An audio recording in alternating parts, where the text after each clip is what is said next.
이제 사도행전 4장 1절부터 4절의 말씀을 중심으로 박해 첫 번째 부분을 생각해 보도록 하겠습니다.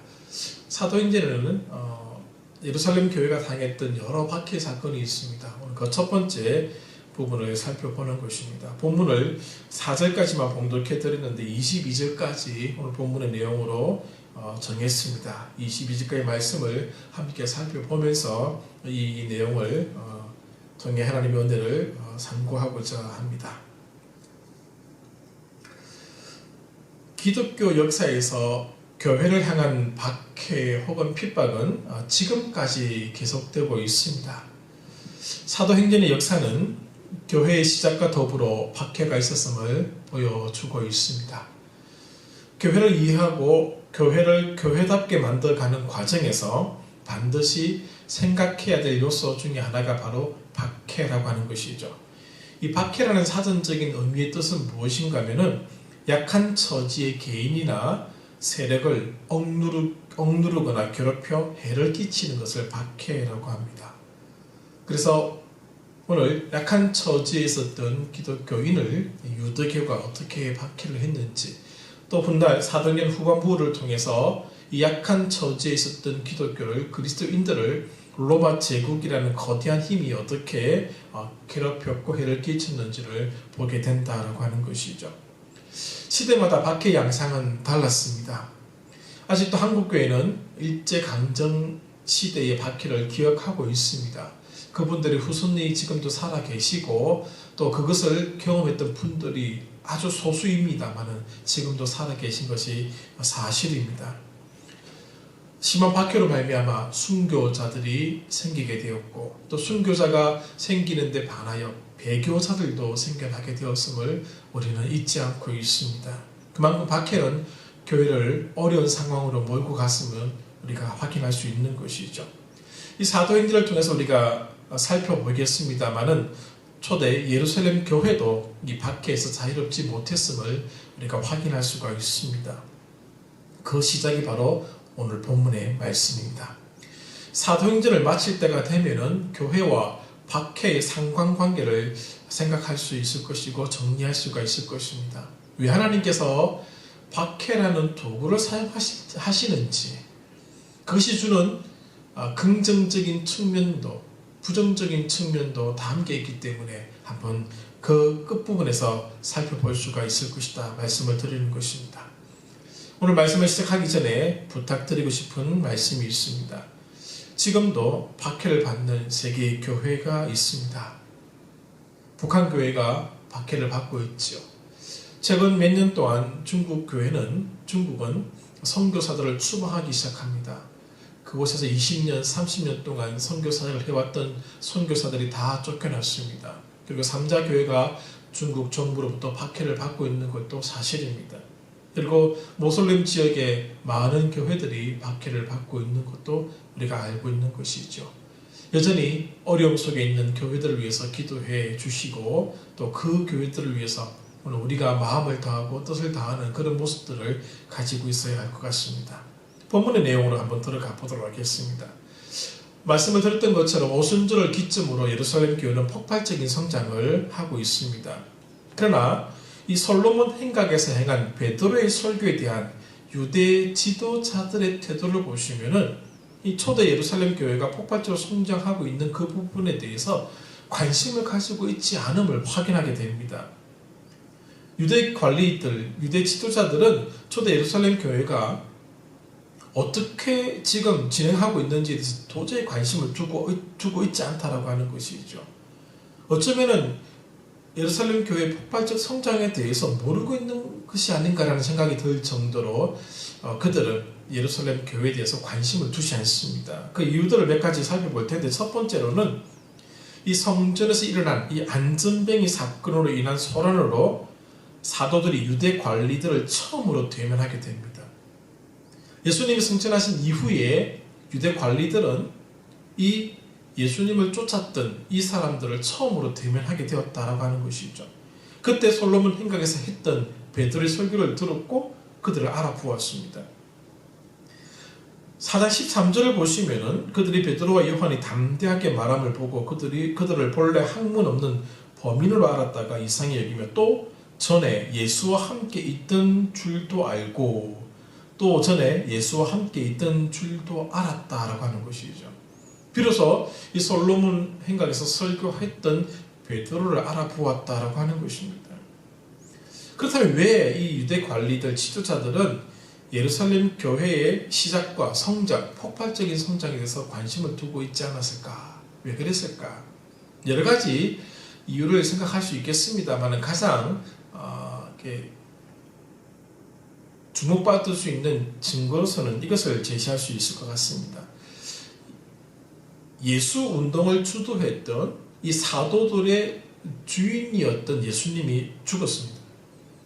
그것도 정치범으로 신학적으로는 하나님의 저주를 받아 십자가에서 죽었다라고 하는 것이죠. 그러므로 그들의 주동자가 죽었기 때문에 예수 운동을 주도했던 주동자가 십자가에서 죽었기 때문에 예수 운동이 종식되었다라고 여겼다는 것이죠.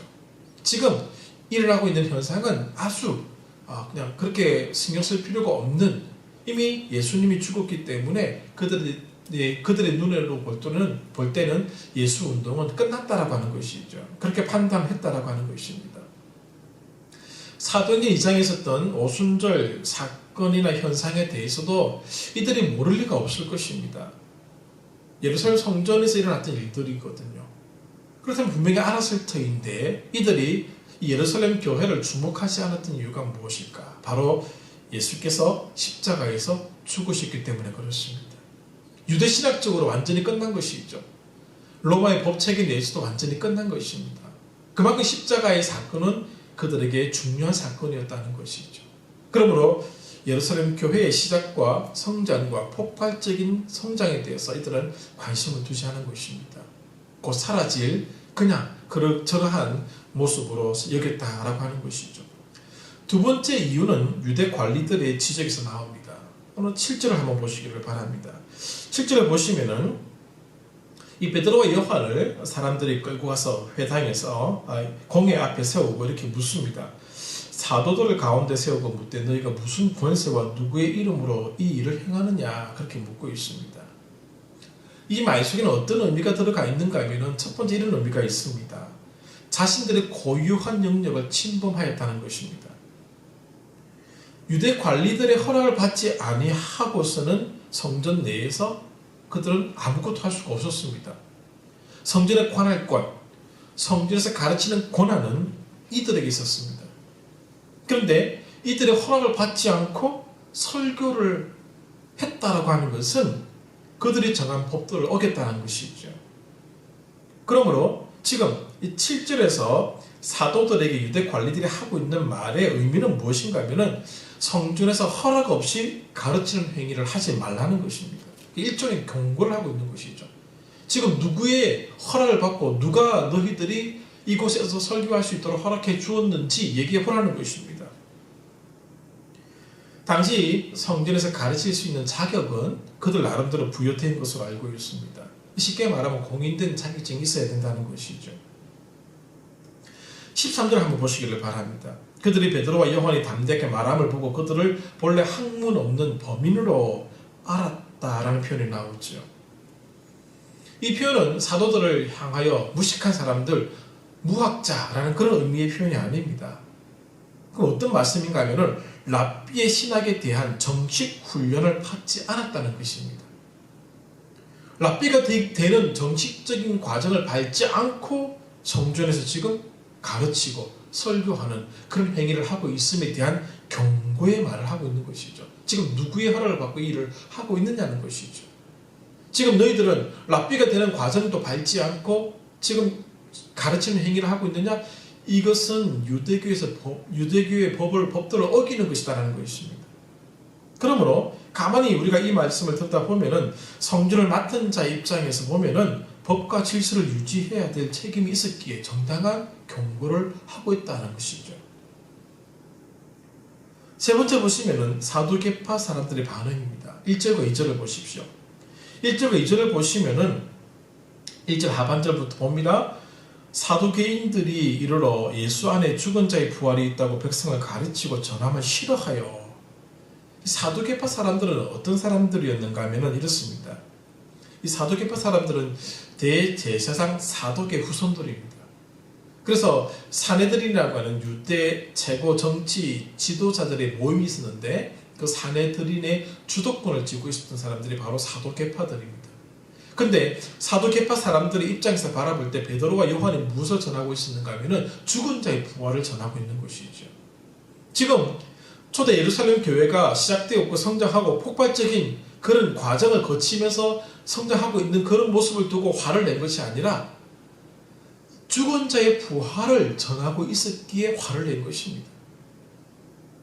지금 유대 관리들, 지도자들은 초대 예루살렘 교회에 대해서 전혀 관심이 없습니다. 말씀드린 것처럼 자기들에게 허락을 받지 않고 설교를 하고 있는 것이고 가르침의 행위를 하고 있다라고 하는 것이죠. 지금 또 자기들이 싫어하는 내용들을 전하고 있기 때문에 지금 경고하고 있는 것입니다. 이 사도계파 사람들은 부활을 부인하는 사람들이었습니다. 그래서 물질적인 것을 추구하는 사람들이었고 현세를 중요시 여기는 사람들이었습니다.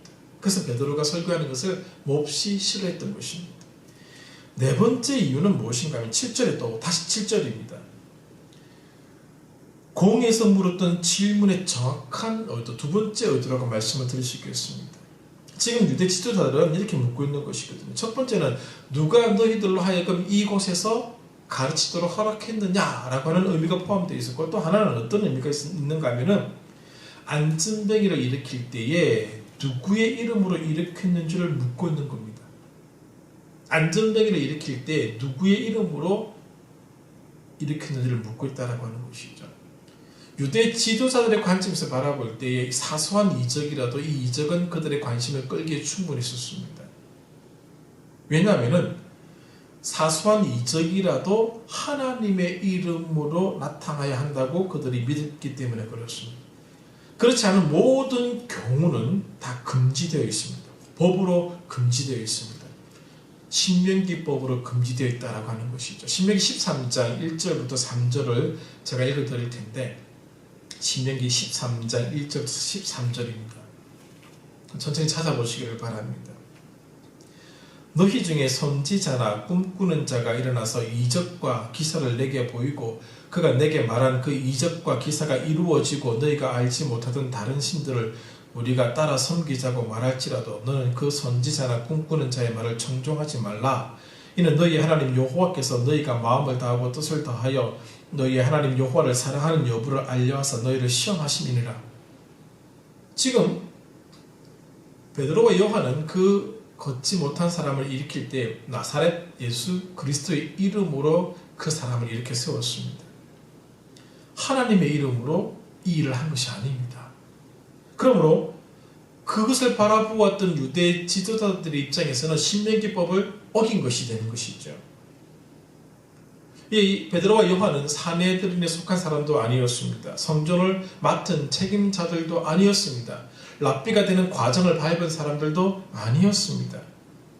그런데 하나님의 이름이 아니라 나사렛 예수 그리스도의 이름으로 안전뱅이를 일으켰다는 것이죠. 지금 분명하게 신명기 13장의 법을 어기고 있는 것입니다. 그렇다면 사내들인이 이 문제에 개입하는 것은 정당하다는 것이죠. 충분한 근거를 가지고 있다라고 하는 것입니다.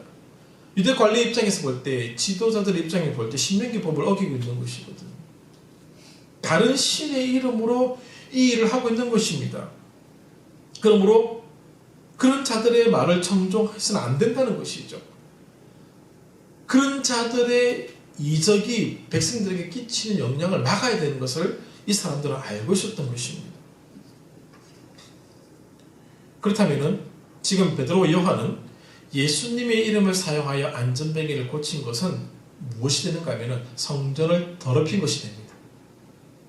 그리고 이것은 율법을 어긴 것이고 즉시 유대의 율법에 따라서 처단 가능한 범죄 행위가 된다는 것입니다. 만약 사도들이 그들이 한 일이 하나님에게서 나온 것임을 증명하지 못하게 되면 그들은 이 부분에서 빠져나올 수 없게 되는 것입니다. 그래서 베드로가 말을 이어서 하고 있는 장면이 9절에서 나타납니다. 구절을 한번 보십시오. 만일 병자에게 행한 착한 일에 대하여 이 사람이 어떻게 구원을 받았느냐고 오늘 우리에게 질문한다면, 지금 베드로는 이 일이 착한 일이라고 말해주고 있습니다. 착한 일이라는 것이죠. 이 표현에 주목해 볼 필요가 있습니다. 왜냐하면 착한 일은 하나님께로부터 나오는 일입니다. 악한 일은 악한 것에서부터 나오고, 착한 일은 하나님께로부터 나온다는 논리입니다. 그러므로 이 착한 일이라는 표현을 통해서 이 사람이 구원을 얻었다라고 하는 것이죠. 착한 일을 행하신 분으로부터 이 일이 나왔다는 것입니다. 그리고 이 착한 일을 행하신 하나님께서 또 어떤 일을 행하셨는가를 그가 보여주고 설명해주고 있는데 10절입니다.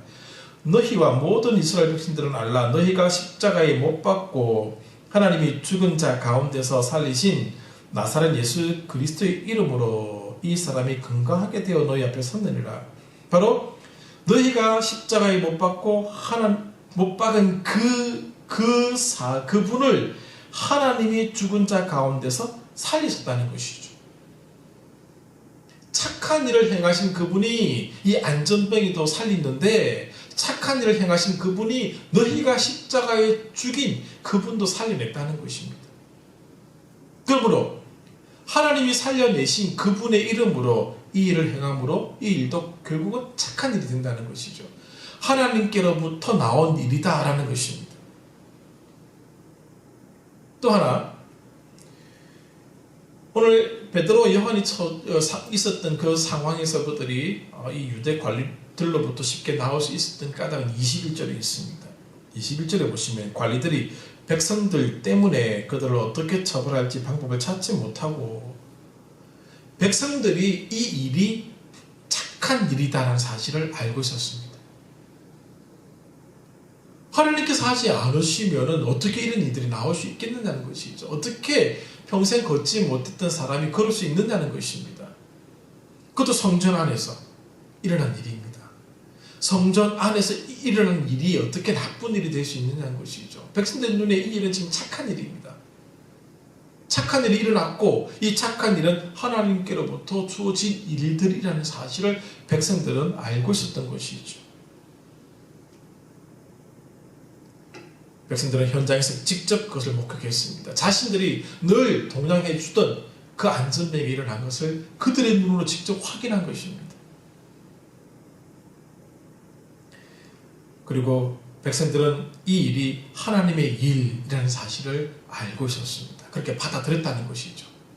그런데 어떻게 관리들이 그 백성들의 생각을 무시하고 베드로 요한을 유대의 법대로 처리할 수가 있겠습니까? 그때 베드로가 아주 중요한 선언을 하는 장면을 우리가 확인하게 됩니다. 12절입니다. 다른 이로서는 구원을 받을 수 없나니 천하 사람 중에 구원을 받을 만한 다른 이름을 우리에게 주신 일이 없음이라. 그 이름을 지금 선포하고 있는 것이죠. 하나님이 살리신 그 이름, 유대인들이 십자가에 못 박아 죽인 그 이름을 하나님이 다시 살려내사 오늘 이 안전뱅이를 일으켜 세웠다는 것이죠. 그 이름을 통해서 하나님의 구원의 역사가 일어났다는 사실을 지금 베드로가 선포하고 있는 것입니다. 그러므로 사내들이는 다음과 같이 이 사건을 종결짓고자 합니다. 16절입니다. 그들은 고민에 빠졌습니다. 백성들은 분명히 이 일이 좋은 일이고 하나님께로부터 나온 일이라는 사실을 알고 있었습니다. 그렇게 믿고 있었습니다. 백성들을 무시하고 이들을 처벌할 수가 없었습니다. 그래서 이들은 이 사건을 이렇게 종결짓고자 한 것이죠. 16절, 이 사람들은 어떻게 할까? 그들이 모의합니다. 계속 읽어보겠습니다. 그들로 말미암아 유명한 표적 나타난 것이 예루살렘에 사는 모든 사람에게 알려졌으니 우리도 부인할 수 없는지라. 다 보았다는 것이죠.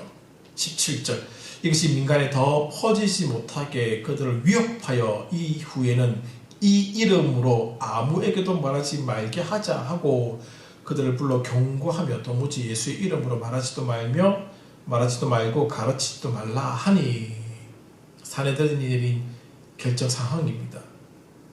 그리고 21절에도 나옵니다. 위협하였다. 다시 위협하여 놓아 주었으니 라고 나옵니다.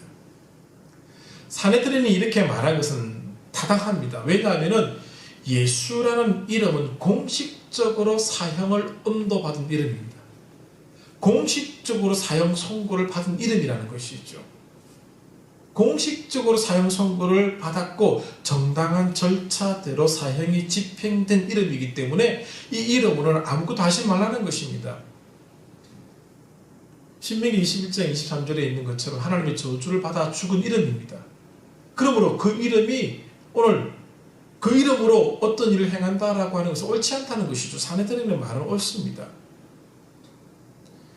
그렇다면 오늘 베드로와 요한은 이 이름으로 계속해서 복음을 전포하게 되는데 그럼 그들에 대해서 반항하고 그들의 가르침에 대해서 반대한 것인가? 아무런 이유도 없이 이렇게 한 것인가? 아니, 이유가 있다는 것이죠. 우리는 이 예수님을 십자가에 넘겨준 재판이 정당한지 합법적인지를 물어보아야 한다는 것이죠. 분명 그곳을 다스리고 있었던 총독 빌라도는 예수님에 대해서 무죄를 선언했습니다. 무죄였습니다. 아무리 훑어보아도 예수님은 무죄였습니다. 빌라도의 무죄 선언을 뒤집어 엎은 것은 유대 관리들이었습니다. 유대 지도자들이었습니다. 백성들의 폭동을 조장하고 그 백성들의 폭동을 빌미로 빌라도의 무죄 선언을 뒤집어 엎었던 것입니다. 그러므로 오늘 이 재판은 예수님의 십자가에 넘겨준 그 재판은 잘못됐다는 것이죠. 정당한 절차대로 나온 재판의 결과가 아니다라고 하는 것입니다. 그러므로 공식적으로 사형 언도받았다, 선고받았다라고 하는 것은 인정할 수가 없다는 것이죠. 그러므로 예수의 이름으로 행동하는 것, 말하는 것, 가르치는 것에선 문제가 없다는 것입니다. 결국 사내들인도 이 두 사도를 놓아줄 수밖에 없었습니다.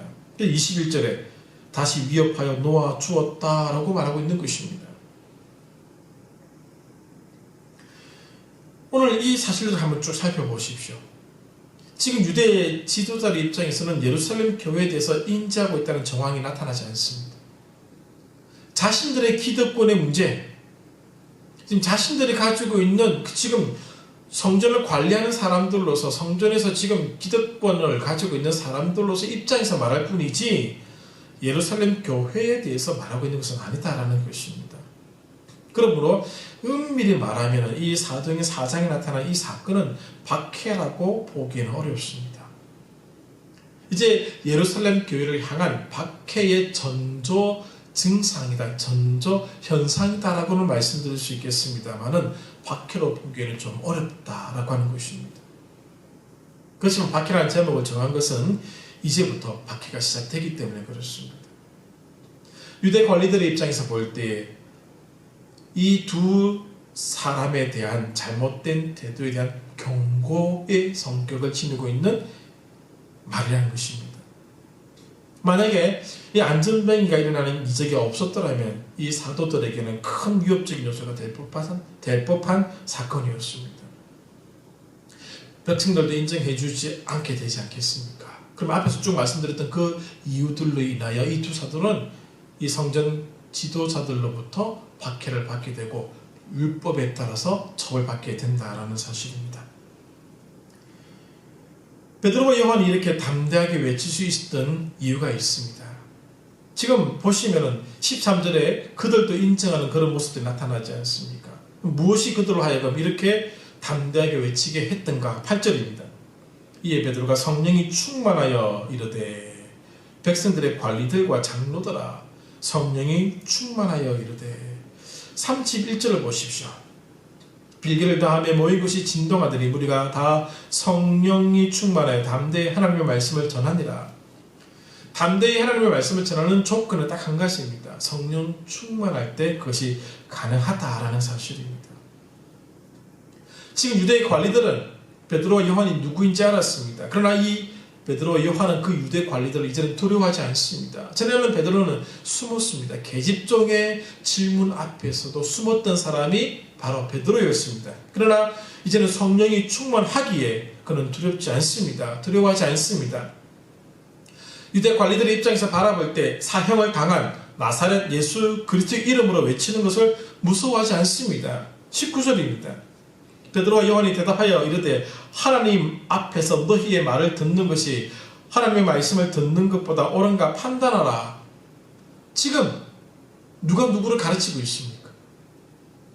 지금 이들은 랍비가 되는 교육을 받은 사람들도 아닙니다. 그럼에도 불구하고 그들은 성령이 충만하여서 나사렛 예수 그리스도의 이름으로 외치는 것을 무서워하지 않는 사람이 되었습니다. 이 모습이 성령이 충만할 때 나타나는 현상입니다. 성령이 충만하게 되면 하나님의 말씀을 전하기를 두려워하지 않게 된다는 것이죠. 성령이 충만해지자 유대 관리들이 그렇게 했던 것처럼 성전의 이름으로 하는 것도 아닙니다. 모세의 이름으로 하는 것도 아닙니다. 예수의 이름이 구원사를 완성하신 분임을 그들은 선포하고 있는 것이죠. 성령이 충만하였기에 베드로는 11절과 12절 같은 말씀을 할 수 있었던 것입니다. 여기에 이 본문에 사도행전 저자인 누가의 의도가 지금 나타나고 있습니다. 왜 지금 이 사건을 이 앞부분에 이렇게 두고 있었을까? 지금 이 사건은 말씀드린 대로 박해가 아닙니다.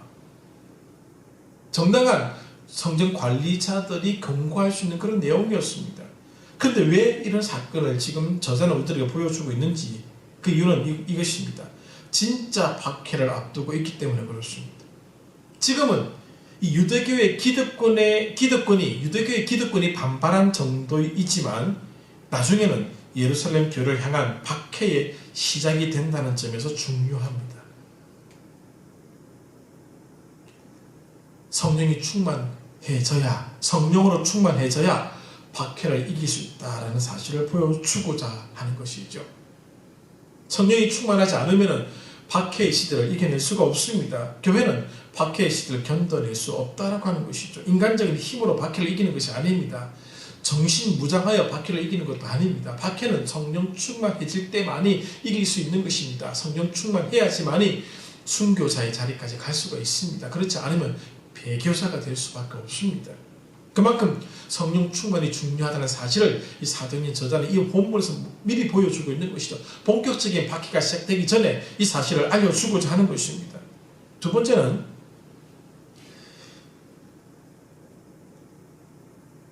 박해자들은 사도들을 잡아 가둘 수는 있습니다. 성도들을 잡아 가둘 수는 있습니다.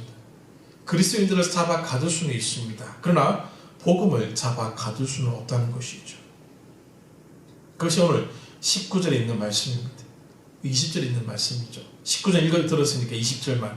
우리는 보고 들은 것을 말하지 아니할 수 없다 하니, 우리는 보고 들은 것을 말하지 않을 수 없다는 것이죠. 비록 감옥에 갇히게 된다 할지라도 보고 들은 것을 말하지 않을 수가 없다는 것입니다. 복음을 잡아 가둘 수는 없습니다. 복음을 막을 법은 그 어디에도 없습니다.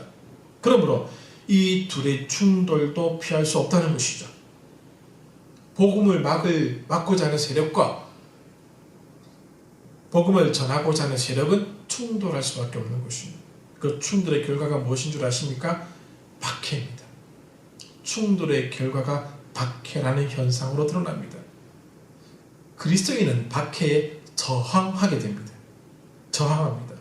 하나님의 뜻을 이루어가는 방편으로 저항을 선택하게 된다는 것이죠.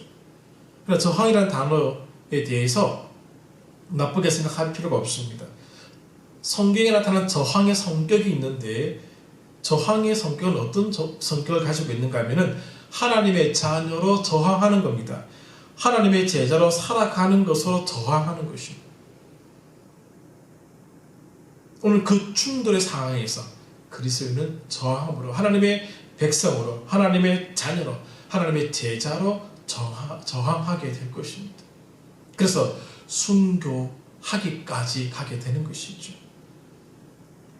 사도행전 저자가 이것을 보여주는 세 번째 이유는 표적과 이적으로 말미암아 복음 선포의 정당성과 교두보를 확보했다는 것이죠. 오늘 이 사건을 통해서 이 사건은 착한 일이라는 것이죠. 나사렛 예수 그리스도의 이름으로 선포되는 모든 것은 하나님께로부터 나온 착한 일임을 표적으로, 이적으로, 정당성을 확보한 것입니다. 증명한 것이다. 그 말입니다. 네 번째는 사도행전의 저자인 누가는 하나님 나라의 성격, 본질을 소개하고 있다는 것이죠. 지금 이 유대 관리들은 하나님 나라의 성격에 대해서 본질에 대해서 모르고 있습니다.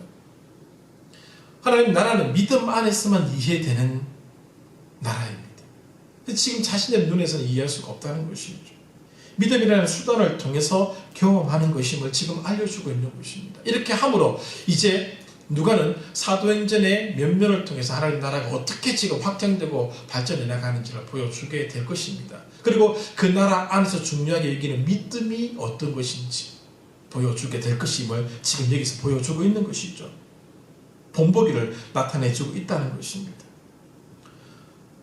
또 하나는 이것입니다. 교회의 시작과 발전, 성장은 성령의 사역으로 이루어지는 것임을 말해주고 있습니다. 지금 베드로의 힘으로, 베드로의 설교의 힘으로 이것을 이룬 것이 아닙니다. 성령께서 이렇게 하게 하셨다는 것이죠. 성령께서 이들 앞에, 공회 앞에서도 담대하게 전하도록 그들의 힘을 주셨던 것입니다. 이런 것들을 지금 이 사도행전의 저자인 누가는 보여주고 있는 것입니다. 오늘 이 본문에서 우리가 생각해야 될 교훈이 하나 있습니다. 그것은 무엇인가 하면 교회는 예수라는 이름에 대한 확고한 믿음이 필요한 곳이다 라는 점입니다. 베드로와 요한이 공회 앞에 섰을 때의 태도를 한번 가만히 다시 한번 보시기를 바랍니다. 그들은 공회 앞에서 초대 예루살렘 교회의 크기를 언급하지 않습니다. 지금 자신들이 얼마나 많은 세력을 확보했는지를 말하고 있지 않습니다. 오순절날 3,000명이 돌아왔고 오늘 솔로몬 행각에서 5,000명이 돌아왔다. 지금 나의 뒤편에 있는 이 엄청난 사람들이 있으니 나를 함부로 대하지 말라. 그런 식의 말을 하고 있는 것이 아닙니다. 그들은 지금 예수의 이름으로 말하고 있습니다. 예수의 이름만 전하고 있습니다. 이 이름이 구원을 위한 유일한 이름이라는 사실을 선포하고 있습니다. 그리고 두려워하지 않습니다. 17절, 18절, 19절을 보십시오. 18절에 경고하고 그 이름으로 가르치지 말라 할 때 했던 말씀 19절. 하나님 말씀을 듣는 것이 너희들 말을 듣는 것보다 옳은가 생각해 보라는 것이죠. 전혀 두려워하지 않고 있습니다. 교회는 예수라는 이름에 대한 확고한 믿음이 필요한 것이죠. 지금 이 두 사도는 예수라는 이름에 대한 확고한 믿음이 있기에 공회 앞에서 있을지라도 두려워하지 않고 그들 앞에서 11절과 12절의 말씀을 담대하게 선포하고 있는 것입니다. 여러분, 성령의 충만을 원하시고 계시죠? 성령의 충만을 위한 목적도 이 이름 때문이어야 합니다. 그렇지 않으면 성령 충만할 이유가 없습니다. 성령 충만할 수도 없습니다. 이 이름을 위한 목적 외에 성령 충만해야 될 이유가 어디 있습니까?